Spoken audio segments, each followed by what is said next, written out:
Welcome to Breadboarding. In the previous video we had a look at the internals of how Programmable Logic Devices work, so in particular how the fuse burning mechanism worked, and we also had a look at the ATF750C, which is a more advanced version of the ATF22V10, and there's an example here in the programmer. And we also covered the fact that you needed a more advanced programmer to program these 750C chips. So this is a XGECU T56 programmer. So what I'm going to be looking at in this video is seeing if we can replace some of the Intel support logic chips which are used for the original Breadboard PC and see if we can replace them with this chip. So this is part 5 of the Breadboarding Labs Programmable Logic Devices mini-series.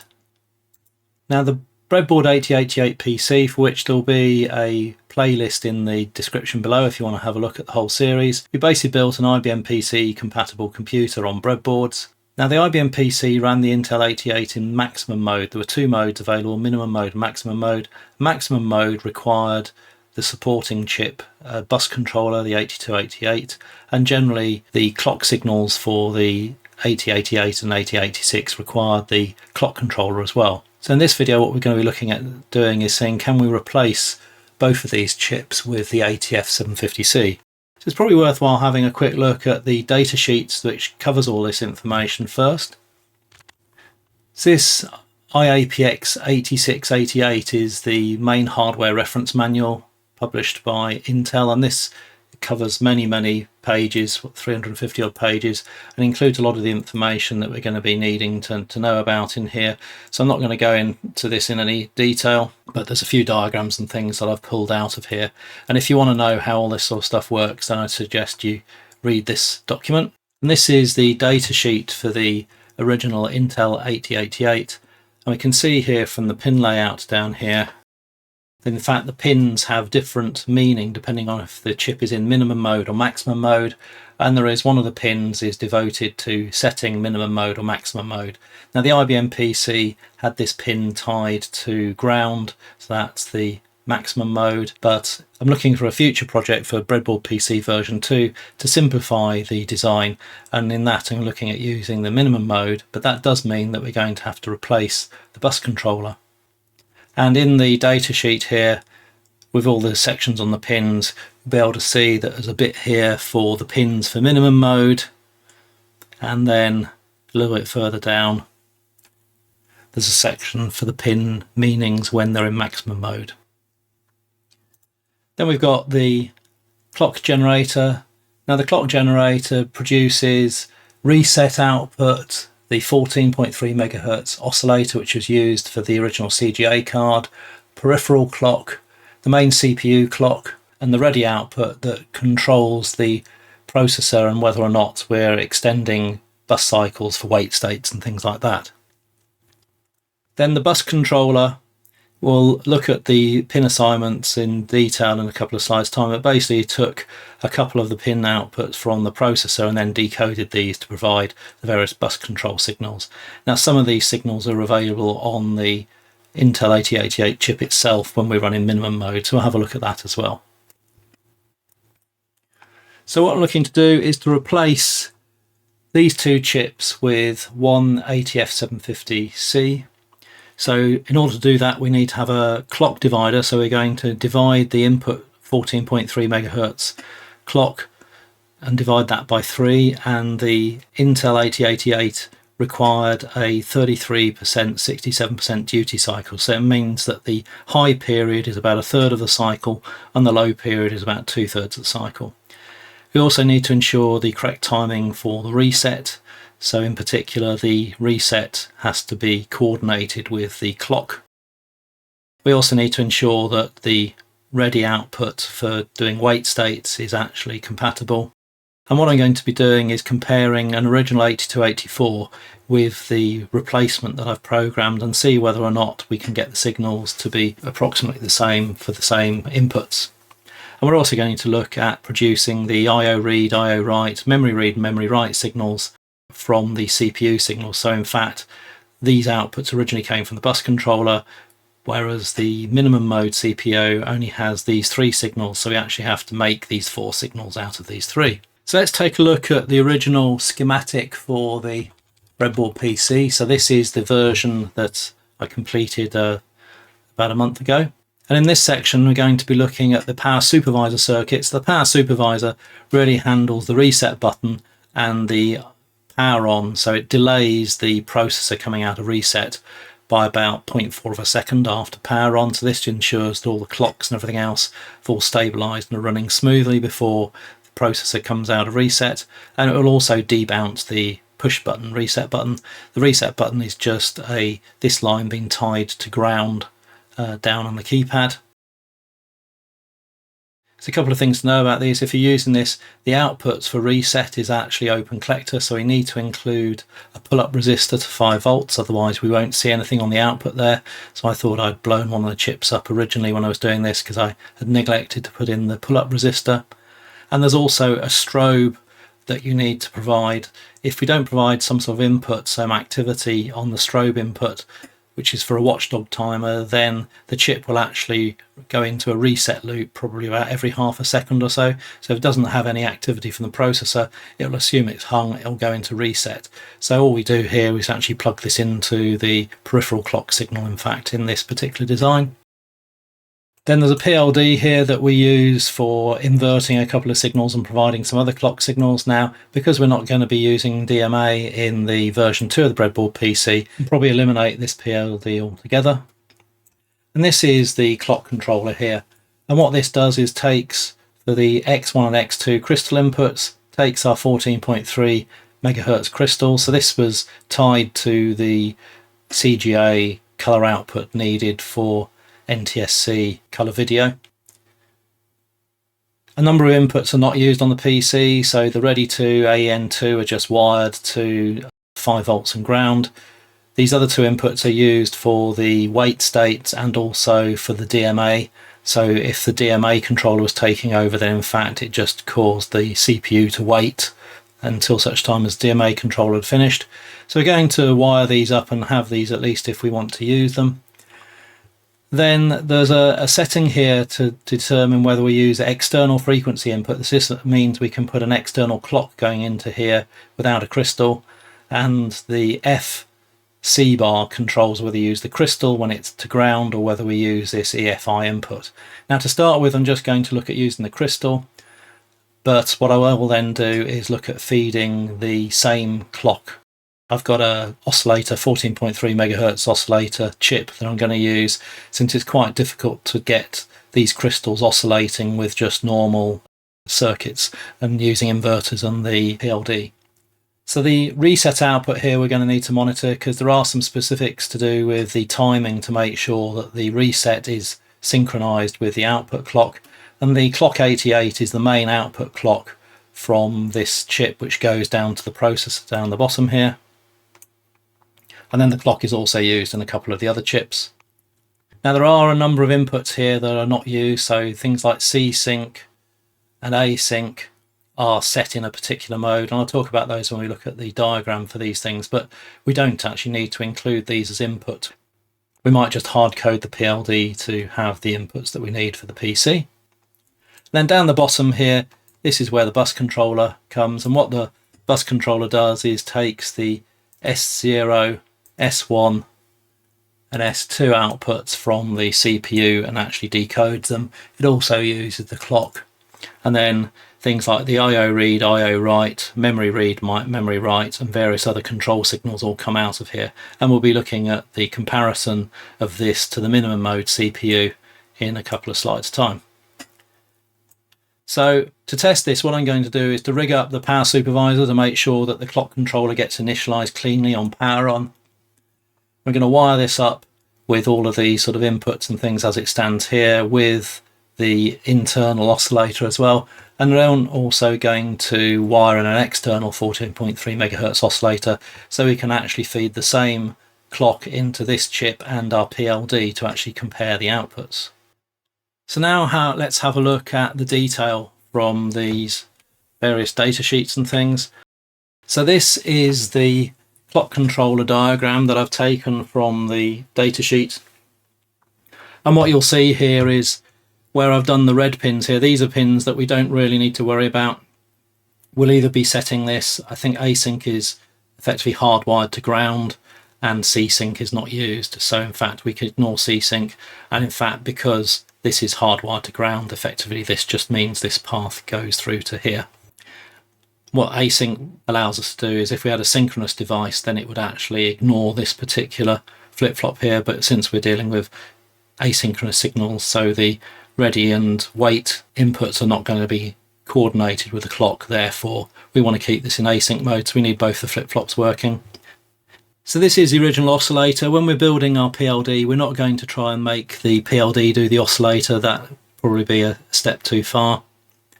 We have the external frequency input coming in here. We need it to do a divide by 3 with the 3367 duty cycle. And then one thing to note here is that by default D flip-flops tend to be clocked on rising edges. So this one and this one I think are on rising edges, but these two here are actually clocked on falling edge. So we may need to invert the clock signal to get a falling edge for these two here. And then there's just a divide by 2 to provide the peripheral clock. So this is a 50-50 duty cycle. This is, not a trivial circuit to reproduce in the PLD, and the reason why we couldn't do this in earlier PLDs is because these flip-flops require different clocks, and the ATF2210, for example, only allows us to have one input clock, which wouldn't be able to satisfy this. Because the 750C allows us to vary the clock by flip-flop, then it gives us the flexibility we need to reproduce this. So what I've done is on the version 2 of the Breadboard PC, I've actually done a schematic here of actually reproducing this so that I could actually try and work it all out. And the other part of it, which we'll come to in a minute, is the decoding of the read, write and memory I/O signals so that we can produce the I/O read, I/O write, memory read, memory write signals. First of all, let's have a look here. So we've got our clock input, and this divider circuit I'll show. I've got some slides where I've looked at from the internet. Now the only issue with this original circuit, you'll see here that this output here is now shown as not connected, and the reason for that is I'll cover in a couple of slides time. But basically if we take the output out of there, then it gives us the right duty cycle. This output here would have the high element of the clock signal at 67%, and in fact we actually want the high output to be 33. So if we go back to slides, so this is from the URL down here. So this is a clock divided by 3 with the 3367 duty cycle. However, when I was testing this, I found that in fact the output here is the wrong polarity, and this diagram down here, I was originally taking this output, and you can see here that the high period is 67% of the time and the low period is 33%, and in fact what the 8088 requires is the high period to be 33 and the low period to be 67. So what I've done in the version 2 of the PLD configuration, I'm taking the clock signal from here rather than from here. So that's the reason why that part of the circuit has got a modification on it. So our divider by 3 here, when we take the feed out of here, produces the right output.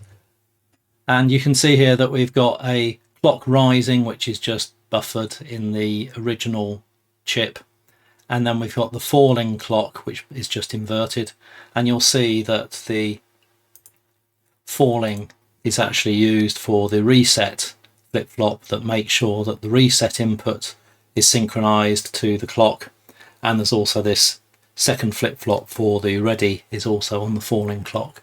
So these were the things that we weren't able to do with the earlier series because there was only one clock per chip. And the ready and AEN basically just provides 2 ways of actually providing the input to this flip-flop here, which initiates the wait states. And what I'm going to be doing is testing this with my logic analyzer, and this has a clock output, and all I'll be doing is feeding the clock output generated into here to actually generate sort of fake wait states, so we can see if the output here is consistent between the PLD and the original clock controller. So in fact, when we go back to the slide here, we can see that this is the one we're going to be using. So this has the right duty cycle, and this diagram, in fact, all I've done here is showing that we're not going to be using this OR output here. We're going to be taking the output from here. It appears to have the correct duty cycle. Now this is comparing the minimum mode versus the bus controller.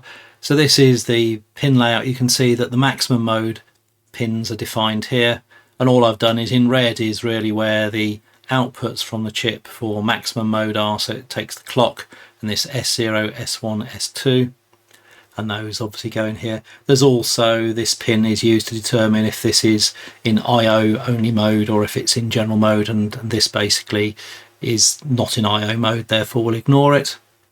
There are a couple of signals which are not used. This one's not used on the PC, and the AEN and CEN are used as part of the DMA, direct memory access, in that it causes the CPU control of the bus to go high state. However, if we're not going to use DMA, then we don't need to worry about these two. You'll see that the green ones here, so some of the outputs of the bus controller here shown in green are also outputs actually on the CPU when it's in minimum mode. So in fact, we don't have to worry about reproducing these 4 signals because they're actually available on the chip itself. And then we can see that the 4 outputs which are used for the IO read, IO write, and the memory read and the memory write, you'll notice that some of these are advanced memory write and advanced IO write. So the timing on the 8288 was slightly advanced on the CPU, so it would allow slower memory and slower devices to work and give them more time to work. However, everything that we're using is actually much faster than the original 1980s chips, so we don't really have to worry about this sort of advanced timing here. And in fact, what the minimum mode does is provides an IO and memory output and the read and write active low.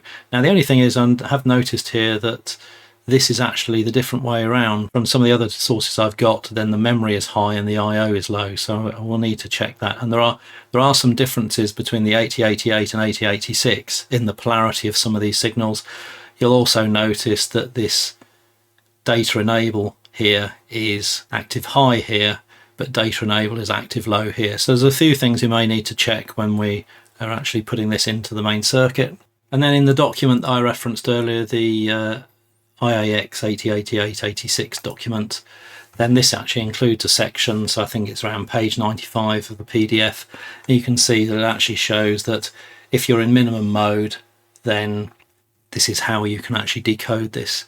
So you'll see here in this particular thing, memory is high, IO is low. So this is something I just need to check up on to see what's actually correct and what actually isn't. This might be being used for the 8086 rather than the 8088, and there were differences here. So this is where the decoding, it's fairly straightforward. We just need to make sure that the memory or IO is actually the right polarity. So let's take a look at the board that I've got down here already. If we just zoom in, might make it a bit easier to see. So what we've got here is a reset button, and this is just tied to ground, and the output of reset goes into the push button reset input here. You'll see that this feedback here is actually coming from the peripheral clock up here, and this provides a strobe signal in here.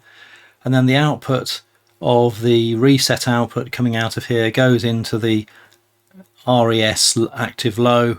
So this is effectively goes low for reset or high for power good. I think on the PC tended to have a power good signal from the power supply, and you'll see here that this output is pulled to 5 volts because it's open collector output, so you need to remember that, otherwise you'll find that it won't work. So what we've got here is our clock controller. So this is I think early 80s 8284 that I got off eBay, and this is actually configured with the 14.3 megahertz crystals. So these are sort of 14.3 megahertz crystals. I have also got one of these oscillator chips, so these oscillators like these are a lot easier way of using crystals, in that you actually get a clean oscillating signal coming out of them. Trying to get crystals to oscillate without these sort of dedicated X1, X2 type circuits is sometimes challenging. And so what I've got is the logic analyzer is hooked up to all these various outputs and things, and what we're going to be looking at the moment, it's configured with the external frequency crystal set to crystal. So this should be running off the crystal, Then we'll switch it over to run off this 14.3 megahertz clock here. And the reason why I'm doing that is that then once that's working, I'll plug in the 750C chip up here and we'll check to see, we'll hook up some of the other signals up here, and then we'll compare the outputs to see whether or not our PLD is producing the same signals that the clock controller is. So let's just go into the logic analyzer software. So you'll see here that I've actually got this triggered on the 5 volts, so when it's switched on it will power up. We've got the active low RES or power good, active high. This is the reset active high coming out of the chip. This is the oscillator, which is just really the output of the crystal going straight out, and that'll be 14.3 megahertz. We've got our CPU clock, which is our 3367 duty cycle. Ready is the signal that goes into CPU, and when ready is low, then it enables wait state, so it allows slower peripherals and memory to catch up. Peripheral clock is basically this clock divided by 2, but it has a 50% duty cycle. This is the external frequency input. This will show something at the moment because we've got it hooked up to the oscillator, but we're not actually using it at the moment. And this is the output from my logic analyzer, the frequency generator. And if we have a look at the settings for that, I've set this at about 250 kilohertz and the duty cycle is about 95%. So it basically is high most of the time, then goes low. And we're feeding this into the ready one input pin. So generally this is actually going to be tied to 5 volts. When it goes low, then it's effectively some slow peripheral asking for a little bit more time. So we'll see whether or not the ready signal here is actually triggered by this, and we would expect to see the ready signal being somewhere between about 200 nanoseconds and 400 nanoseconds, depending on the timing of when this occurs within the clock cycle, since this is not synchronized to any of the clocks. And then the only other thing I have found I needed to do is, because we're recording this at 500 megahertz, I did need to enable some of the glitch settings. So a number of the channels have actually got glitch filters on here because of the short period of time, in order to get some clean signals for actually recording this.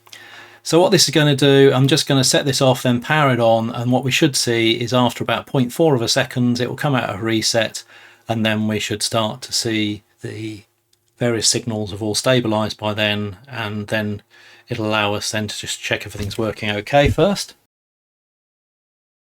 Going to record, power on. So we can see here we've got the 5 volts coming on, so it started at 0 when the 5 volts come on, and after about 0.4 of a second, 400 milliseconds, then reset has actually gone from low to high. So this is effectively the power good coming out of the power supply on the original PC.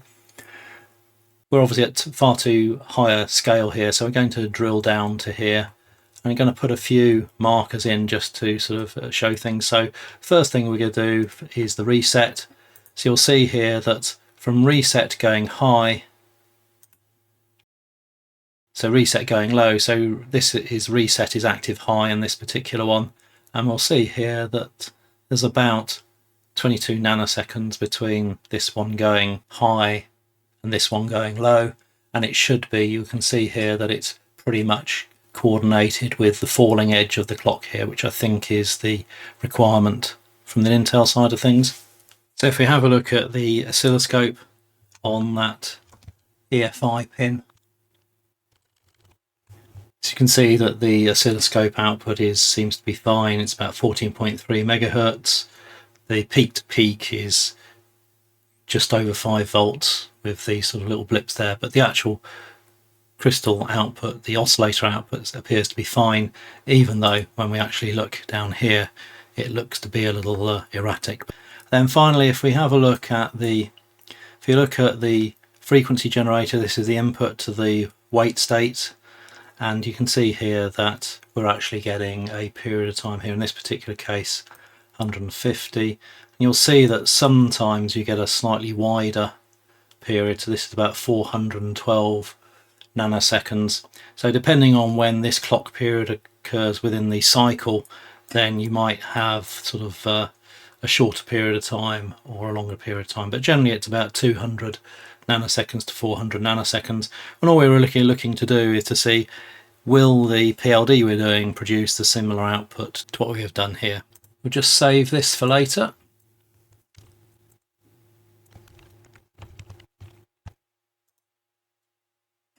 You can see this is the oscilloscope probe on the frequency input there.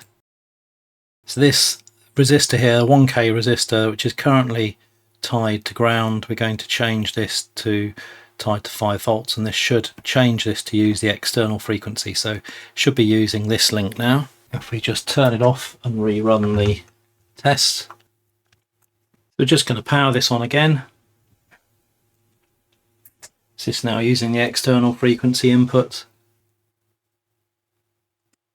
So if we just zoom out and go in, so this is around the coming out of reset.